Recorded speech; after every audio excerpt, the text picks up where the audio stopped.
Cheers, guys. Epix 911, welcome to the Thursday, March 2nd edition of VR News. Let's start with yesterday's free game release, released by Epic Games, called Robo Recall. So going into that game, I had some concerns / opinions on the game. And the first was, whenever we hear free and VR, we've kind of been conditioned as early adopters to expect something very short, 10 minutes, 15 minutes, 20 minutes.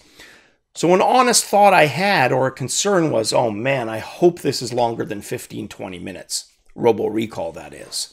Happy to report, and I'll mention that right away, it's at least a couple of hours long.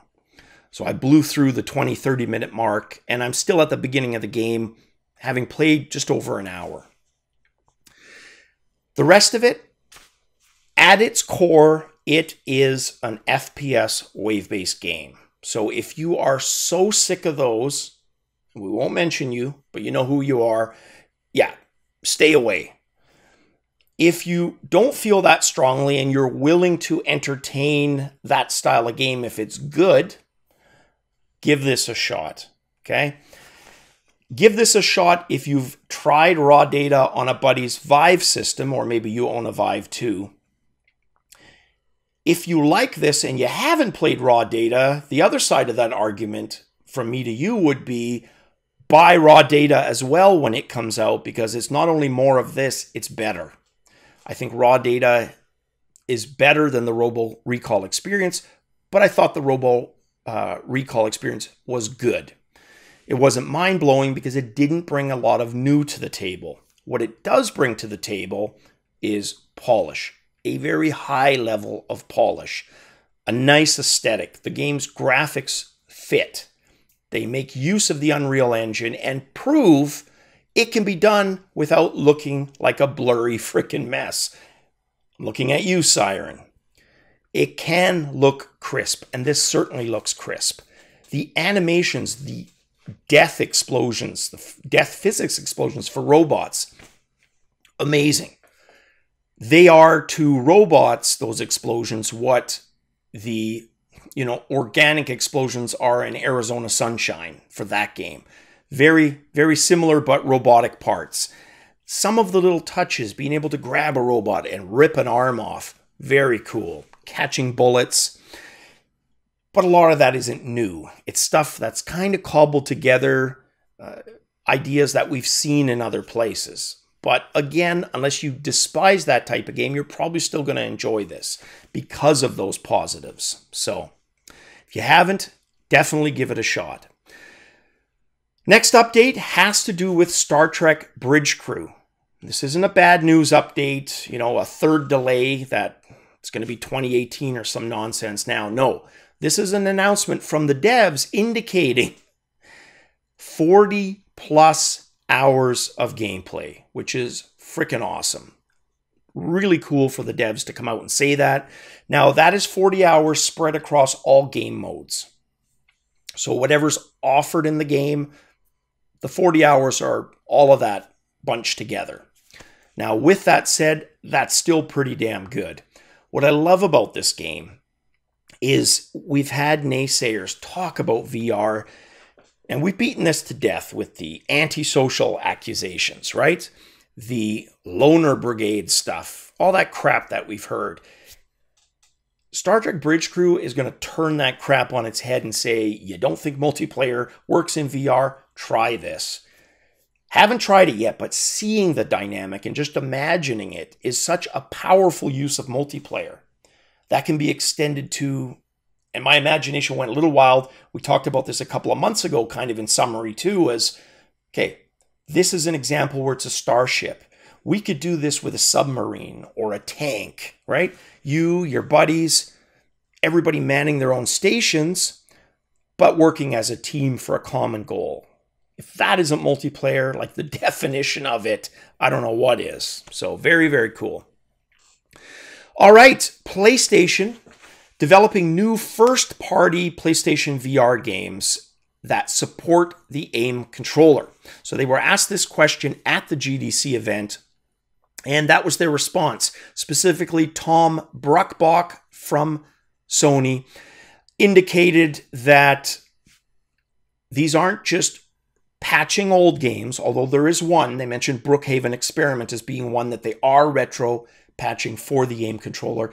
The other ones aren't going to be sequels or reboots. They're going to be new intellectual property, new games, which is very good.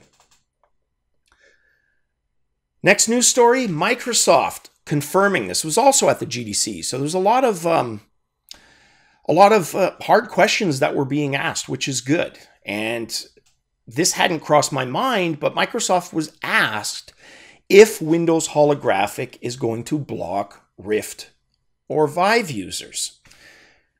Thankfully, Alex Kipman, he's one of the technical people at Microsoft, he was there to nip that in the bud, and he labeled those concerns as literally, quote unquote, silly, and stated, let me address it. They are great partners.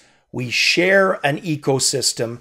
I cannot imagine a scenario where we install a Windows update and disable partners that are successful on our platform.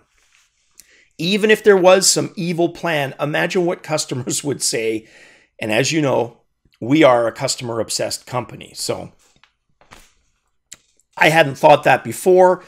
Seeing the accusation and reading it, listening to it for myself, I still don't think that's the case, but I understand why the question was asked. And I liked Alex's response. Next story has to do with MOdBoxSDK. So if you are a developer or not a developer, you can get your hands on this. The developer route is a little tougher, but first let's just talk about what it does. So it will allow you to create VR games experiences from mini games like Carnival Shoot the Duck to more advanced stuff. If you want the dev version, go to their website. The company is Alien Trap. I'll have the link below. You got to fill out a form, questionnaire.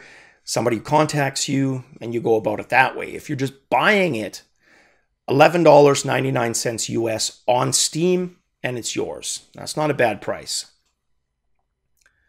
Now, Unity devs, apparently, they can link proof of work that they've been working on, supply an email, and possibly, and they stress that, receive a free Steam key.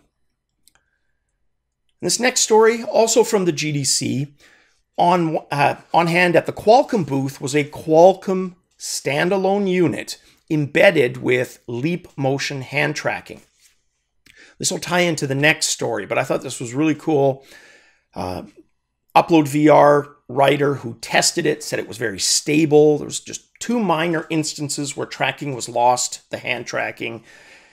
If you want to purchase an external sensor to kind of work with their software, it's $80 for a unit, and that's one of those units you would then put it on the front of your HMD. Now, this next story kind of ties into that. It has to do with HTC's VivePaper.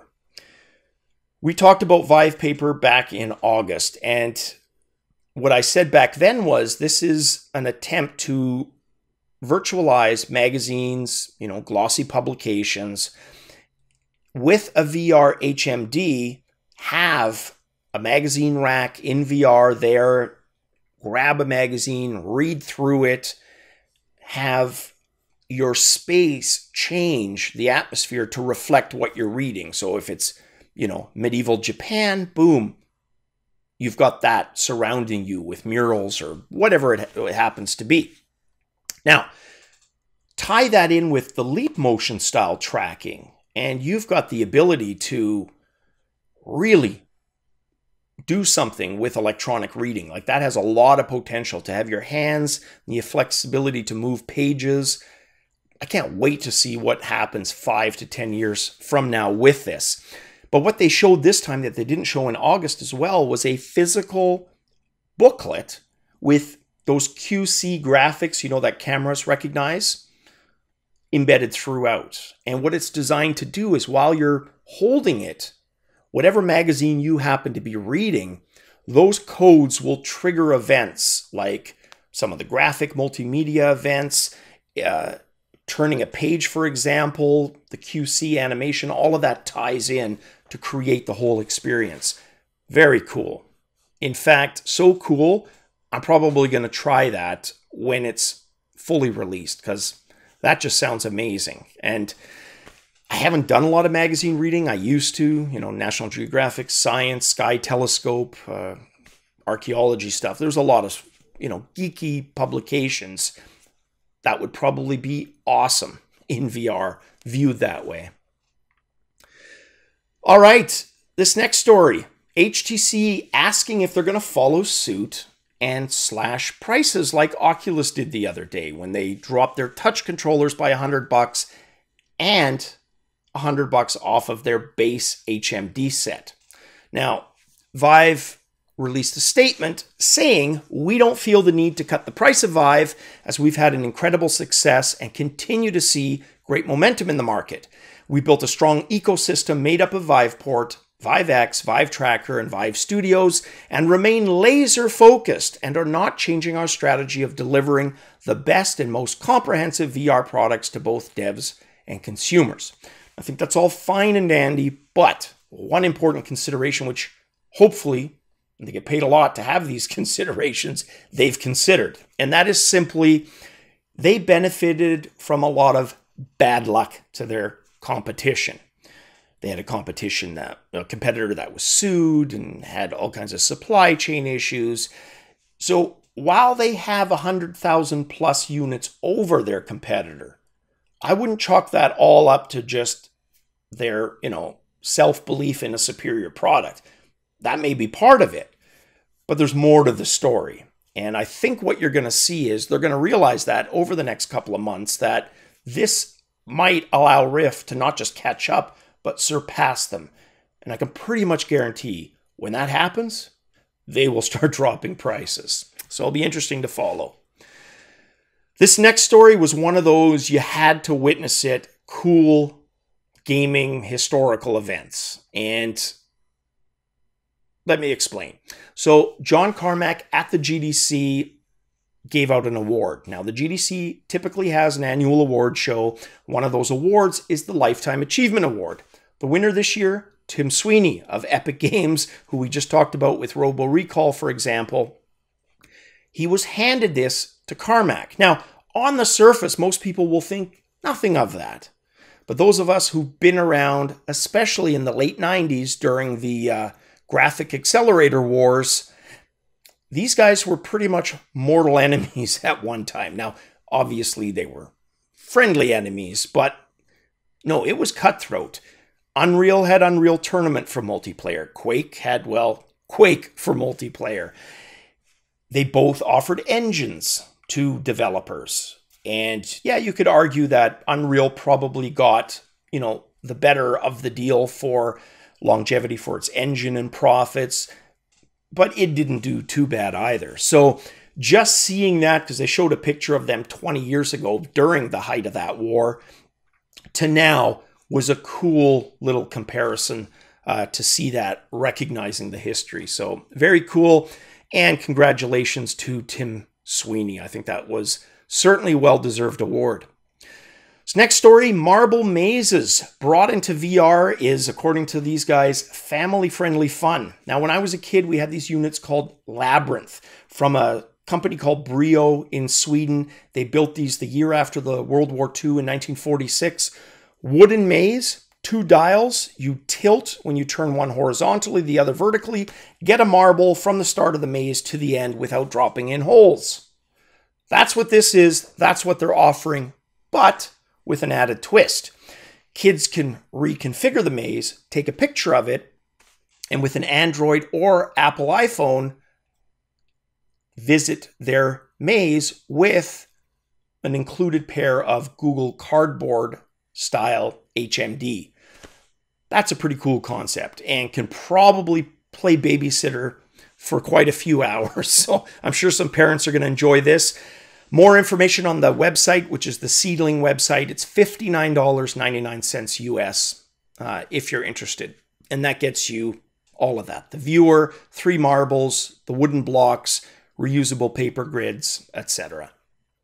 All right, this kind of ties in with the previous story, but I'm going to mention it here separately. PlayStation VR apparently has more than 220 new games and apps in the works. My hope is we just see a few handfuls of those in E3 for VR. I think that would be an awesome thing. Now, they got into no specifics in terms of timing, names, genre, nothing, other than to say they have a lot in the works. What they did rehash, though, is Ace Combat 7, Final Fantasy 15, Gran Turismo Sport, Farpoint, Tekken 7, and Steel Combat. So definitely a lot on the PlayStation VR front. Probably going to hear a lot more at E3 would be my guess. And this, one more thing. Their next big release for PlayStation VR, here's that multiplayer again in virtual reality, a multiplayer 6 Degree of Freedom shooter called Starblood Arena. And that'll be arriving in April.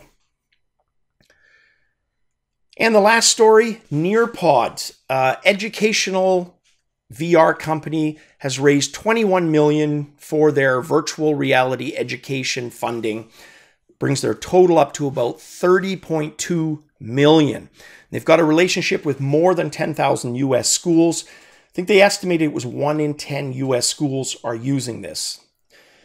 We've talked about in the past how cool VR would be for history in the classroom, biology. And that's exactly what these guys are doing, which is cool. So, of course, we were talking about it and you would have had to think somebody thought about it. They did. And yeah, you're able to do exactly that. So, damn, it would be fun to be a kid nowadays. But would I want to go through all of that again? Hell no. All right, guys, that is it for the news tonight. Apologize losing my voice a little bit there. Cheers as always, guys.